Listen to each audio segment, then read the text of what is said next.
उत्तर प्रदेश के गाजियाबाद से आ रही एक रेलवे स्टेशन पर सौंदर्यकरण को देखते हुए तमाम स्वतंत्रता सेनानियों की तस्वीरें लगाई गई थी और उसमें किसी ने ये अफवाह फैला दी कि भैया ये औरंगजेब की तस्वीर है।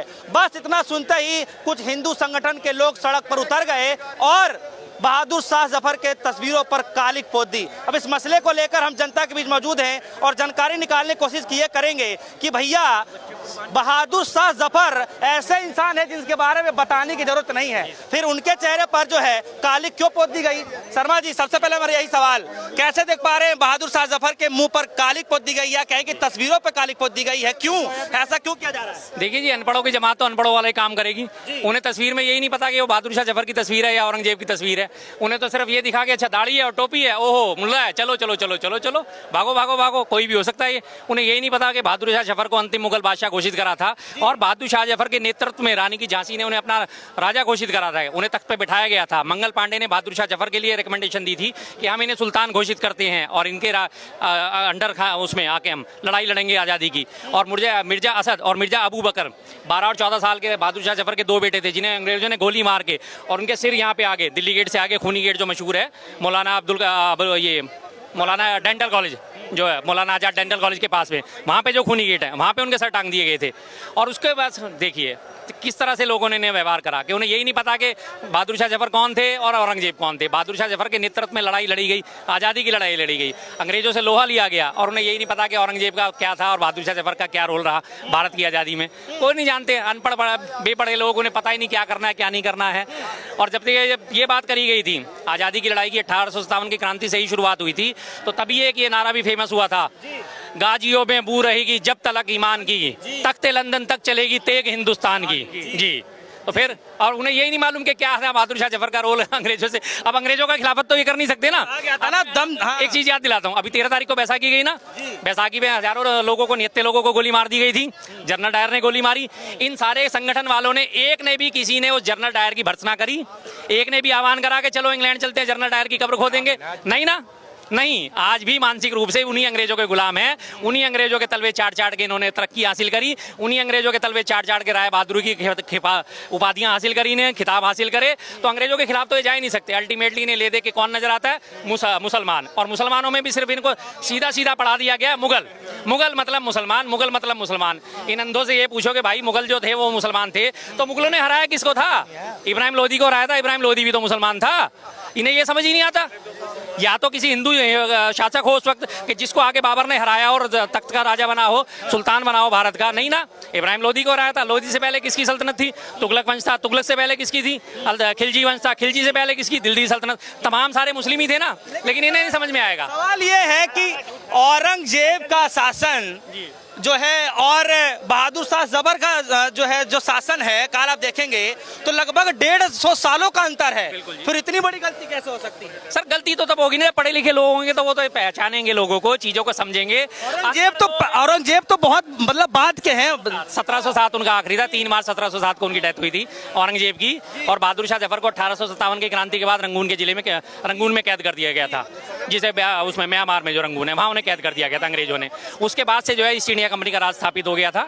आपको सबको मालूम है हिस्ट्री अगर आप पढ़ेंगे तो। लेकिन अब ये लोग तो अनपढ़ हैं, बेपढ़ लोग हैं, यही नहीं पता बहादुर शाह जफर कौन, औरंगजेब कौन। बस इन्हें अल्टीमेटली ये चाहिए, अच्छा दाढ़ी टोपी मुसलमान, चलो विरोध करने, दाढ़ी टोपी मुसलमान, चलो विरोध करने। चाहे वो बहादुर शाह जफर हो, चाहे वो औरंगजेब हो, इन्हें कोई फर्क ही नहीं महसूस होता। इन्हें जानते ही नहीं है कौन क्या है। लेकिन गलती मानने को अभी भी तैयार नहीं है। होंगे ही नहीं वो क्यों गलती मानने को तैयार होंगे? जो खुद गलती हो वो अपने आप को गलती कैसे मान लेगा? अगर ये लोग गलती मान ले तो इनकी तो सारी गलतियां सुबह से शाम तक गलतियां तो करते हैं और करते हैं इसके अलावा ही। लेकिन शर्मा जी, आप इसको कैसे देखते हैं कि जब हम बात करते हैं बहादुर शाह जफर की, तो एक जो है एक कहावत है, देखिए मैं स्क्रीनशॉट लेकर के आया हूँ। कहा गया था अंग्रेजों की तरफ से कि जो है दमदमे में दम नहीं, खैर मांगो जान की। ये जफर ठंडी हुई शमशीर हिंदुस्तान की। तो इसी के बदले में कहा गया था, गाजियों में बू रहेगी जब तलक ईमान की, तख्ते लंदन तक चलेगी तेग हिंदुस्तान की। तेग का मतलब होता है तलवार। तभी उसके बदले में इन्होंने जवाब दिया था और पूरी क्रांति का आह्वान करा था। और बहादुर शाह जफर के नेतृत्व में ही 1857 की क्रांति का आगाज हुआ था। इन अनपढ़ों को ये पढ़ना चाहिए, लेकिन ये बेचारे अनपढ़ लोग क्या करें? यथा राजा तथा प्रजा। जिनके राजा को 3 का पढ़ना आता उनसे क्या उम्मीद उम्मीद कर सकते हैं? हाँ। उनके पास क्या आप उम्मीद लेके जाएंगे कि ये लोग पढ़े लिखे होंगे या कुछ पढ़ के हिस्ट्री से कुछ सीखेंगे? अपने मन मुताबिक हिस्ट्री लिखना चाहते हैं, इनके अलावा इनके पास कुछ भी नहीं है, कुछ भी, बस। तो क्या ये मान लिया जाए कि जिस तरीके से जो तस्वीरें लगाई गई हैं, चाहे रानी लक्ष्मीबाई की हो, तमाम स्वतंत्रता सेनानियों के बीच में जब बहादुर शाह जफर की तस्वीरें लगाई जाती हों, तो क्या ये अपमान नहीं माना जाएगा एक तरीके का? किस चीज़ का? बहादुर शाह जफर का जो है, जो ये बहादुर शाह जफर का अपमान है, क्योंकि उनके मुंह पे कालिक पोती गई है, जबकि वो अंग्रेजों से लड़ाई में सबसे बड़े आगे सिरमौर बन के उभरे थे, के चने चबवा दिए। लोहे के चने चबवा दिए थे। ठीक बात है जी। पूरी जो अंग्रेजों ने हमारे ऊपर राज करने की कोशिश करी थी, 1757 से अंग्रेजों का राज शुरू हो गया था प्लासी के युद्ध से, और 100 साल तक ईस्ट इंडिया कंपनी राज करती रही थी। 1857 की क्रांति के बाद विक्टोरिया राज स्थापित हो गया था, कंपनी राज से जाके रानी के राज में तब्दील हो गया था, लेकिन उन्होंने इसका पुरजोर विरोध करा था, तमाम देश को इकट्ठा करा था। शहीद मंगल पांडे जो मेरठ से उन्होंने क्रांति की आगाज शुरुआत करी थी, झांसी की रानी लक्ष्मीबाई ने अंग्रेजों के खिलाफ मोर्चा लिया था, उन तमाम जिन्होंने स्वतंत्रता सेनानियों का मुंह काला कर दिया। सिर्फ औरंगजेब का मुंह काला इन्होंने, सिर्फ बहादुर शाह जफर का मुंह काला नहीं करा, तमाम स्वतंत्रता सेनानियों का मुंह काला कर दिया जिन्होंने अंग्रेजों से लोहा लिया था।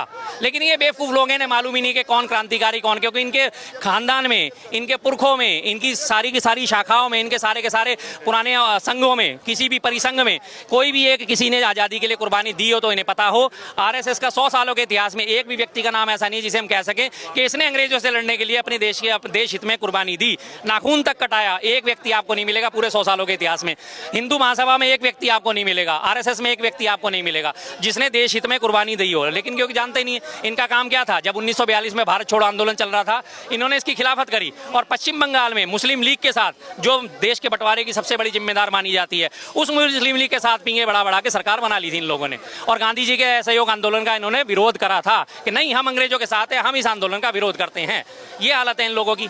इनको क्या देश हित की उपेक्षा करी जाए? चलिए मान लिया जाए कि चलिए पुरानी तस्वीरें हैं, समझ में नहीं आती होंगी, लेकिन कुछ दिन पहले महाराष्ट्र में भी विरोध हुआ था, नागपुर में देखा गया, और उसके तहत जो है लोग सड़कों पर उतरे, फिर वहां भी यही गलती कर दी। जलानी चाहिए थी तस्वीर औरंगजेब की, जला दिए बहादुर शाह जफर की। सर क्या वो तस्वीरें तभी देख लेनी चाहिए? सर ये कुछ देखने भालने वाले लोग होते, समझदार लोग होते तो ऐसी हरकतें ही नहीं करते। जो समझदार लोग होते हैं वो ऐसी हरकतें नहीं करते। जो पढ़े लिखे लोग होते हैं उन्हें पता है ना कि ए का मतलब ए है, बी का मतलब बी है। उन्हें तो A square B square plus 2 square है, AB 2B वो जो होता है ना, वही नजर आता है इन्हें। तो भारत के 600 करोड़ मतदाता नजर आते हैं उन्हें। तो जब उनका राजा ही ऐसा है तो प्रजा कैसी होगी सर? जब उनका राजा कटर की गैस से चाय बनाने का दावा कर सकता है तो प्रजा से क्या उम्मीद करेंगे उनके मानने वालों से? जब उनका राजा कहता है बादल आ जाएंगे तो रडार काम नहीं करेंगे। पूरे विश्व के तमाम वैज्ञानिक हैरान रह जाते हैं, अरे भाई ये कौन सी नई टेक्नोलॉजी आ गई, हमने तो रडार विकसित करने में अरबों रुपए फूंक दिए। तो जब उस चीज को मानने वाले, उस थ्योरी को मानने वाले इनके समर्थक हैं, तो उनसे आप क्या उम्मीद करेंगे कि वो बहादुर शाह जफर में या औरंगजेब में या अकबर में या हुमायूं में उनकी फोटो में क्या वो पहचान बदला?